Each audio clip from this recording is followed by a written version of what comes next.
ఈమెకు వివాహం కాకుంటే ఇంతకుముందు వచ్చినప్పుడు రత్నాలు ఇస్తే రత్నాలు పెట్టుకొని పూజ చేయడం వల్ల వివాహం అయింది. వివాహం అయిన కాడి నుంచి ఆమెకు తర్వాత కూడా ఉద్యోగం దొరికింది. ఉద్యోగము వివాహం అయిన తర్వాత భర్తతో అనేకమైన సమస్యలు, కలహాలు, అత్త మామ, ఆడపడుచులు అన్ని ఇబ్బందులు ఏర్పడుతుంటూ వచ్చింది.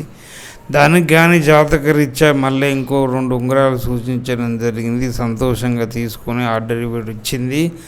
అయితే ఈమెకు జాతకరీత్యా కుటుంబంలో అశాంతి, కలహాలు, సమస్యలు ఉంటే అయినా కూడా ఈ పిల్లలను చూసుకుంటూ వచ్చి సమస్యలను దాటుకుంటూ అర్థం చేసుకుంటూ భర్తతోటి కాలం గడుపుతున్నది. అది మంచి విధానం, మంచి పద్ధతి. ఏంటంటే తను ఛాలెంజ్గా తీసుకొని భర్తతోటి కలహాలు, సమస్యలు అనేది పోతలేదు, అర్థం చేసుకుంటున్నది రత్నాల వల్ల. కాబట్టి నేను సూచించిన మిగతా రత్నాలకు కూడా సైజులు ఇవ్వడం జరిగింది, అటు ఆర్డర్ ఇవ్వడం జరిగింది. అవి పెట్టుకుంటే భార్య భర్తల అన్యోన్యత అనేది ఏర్పడుతుంది. రత్నాలకు 40-50 వేలు అయినా కూడా ఆమె వెనుకంద వేయకుంటే వెంటనే ఆర్డర్ ఇవ్వడం జరిగింది. అది మాకు చాలా సంతోషదాయకం అనేది అనిపిస్తున్నది. ఈమెకు శుభం జరుగుతుంది.